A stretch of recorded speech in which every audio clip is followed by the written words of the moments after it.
When the British conquered India, they realized that at any time, anybody will give them trouble, it will be the Muslims. Because power, rule, dominion was wrenched out of their hands, and they were a militant people. Sooner or later, they will aspire to get power once more again. So, if they can convert the Muslims, if they can change them to accept Christianity, teach them to turn the other cheek, as their Lord Jesus had told them, that if they strike you on the right cheek, give them the other. Teach the Indian people, the Indian Muslims, to turn the other cheek, then you can rule India for 1,000 years. From the Hindus of the time, they had no fear, because they were as docile, sheepish as the cows that they were worshipping. No fear from them. It was the Muslim who was a danger. So they went out on their mission into India of wanting to convert our people, the Muslims of India. And they started pouring in the missionaries into India like frogs in the rainy season. And they started challenging the Muslims to public debates. At first the Muslims were reluctant. These people had just conquered us. If we speak a bit too militantly, they might capture you and send you to the Andaman Islands, Kala Pani, black waters, like Robben Island in South Africa. Talk too much, Robben Island. Talk too much, Andaman Islands. You want to go there? No. So mom is the word, keep quiet. But now the missionaries, they started mastering our language. They learned Urdu, and they started challenging the Muslims to debates in Urdu. At first the alims had a good excuse that we don't know their language. Now they say, look, Maulana Sahib, they want to speak to us in our language. So the younger generation persuaded Maulana Abdul Aziz of Delhi to accept this challenge. And there was a reverend founder from Britain, an Englishman, reverend founder, who was taking a lead in this jihad against the Muslims of India. And a debate takes place in Delhi.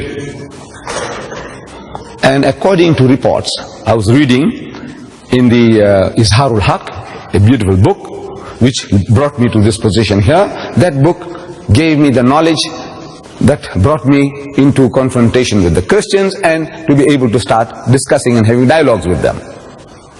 So in that book I'm reading that this debate takes place and 100,000 people gathered. I don't know how sound was carried on those days, because there was no microphones and no loudspeakers. But perhaps people vicariously, from the distance they can see and they can hear something, and people pass it on and say, Mauli Sahib ne yu mara, and founder ne ye kaha, something like this, like that. So they gave an uppercut, and everybody is satisfied. So the debate starts, with the reverend suggesting to the Maulana that Maulana Sahib, get started, in Urdu, get started, shuru kijiye. So the Maulana responded that, you see, you are our elder brother. Christianity preceded Islam by 600 years. As such, you are 600 years our senior. And according to our culture, you have the first preference. Secondly, you are our guest. You are our guest. No doubt an unwelcome guest, but a guest at that. And according to our culture, you have the first preference. So the reverend founder was forced to start the debate, and he started with a question. It was all worked out in Urdu. Said, Maulana Sahib, respected Maulana, where is your Prophet Muhammad now, this moment? Where is he? So the Maulana thought for a moment, and he said that he is in Jannatul Firdaus, heavenly bliss with Allah Bari Ta'ala.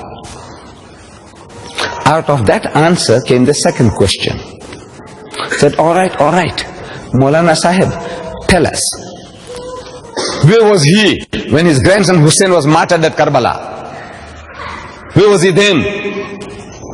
See, the Maulana again thought for a moment, and he said he was still in Jannatul Firdaus, heavenly bliss with Allah Bari Ta'ala. Out of that answer came the third question. It was all worked out, prepared. Said, all right, tell us now, Maulana Sahib, that if your prophet was with his Allah in heaven, when his grandson Hussein was being butchered, martyred at Karbala, didn't he ask his Allah for help? Ya Bari Ta'ala, look what they're doing to my grandchild, please help him out of his difficulty. Didn't he cry out for help to Allah? And there was a long pause. Long pause. And the Reverend couldn't hold his peace. Says, come on, started banging his feet, come on. Didn't he ask his Allah for help? So the Maulana said, yes, he did. And so what did he say? What did Allah say? Because we know he wasn't helped. What did he say? And there was an inordinate pause, an extra long pause. And again, the Reverend couldn't hold his peace, started stamping his feet, said, come on. He thought he had the kill. And the people also felt, कि Maulana ne mara diya. Maulana got us chopped off. Khatam kara diya hame. Says, come on. So the Maulana says that Allah cried. Allah ne ro diya. So what? Allah cried? Says, yes, Allah cried. Say, I couldn't save my own son Jesus. How can I save your grandson?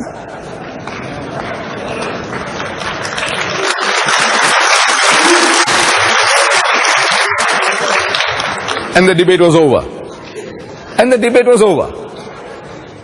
You see, it was only a matching of the wits.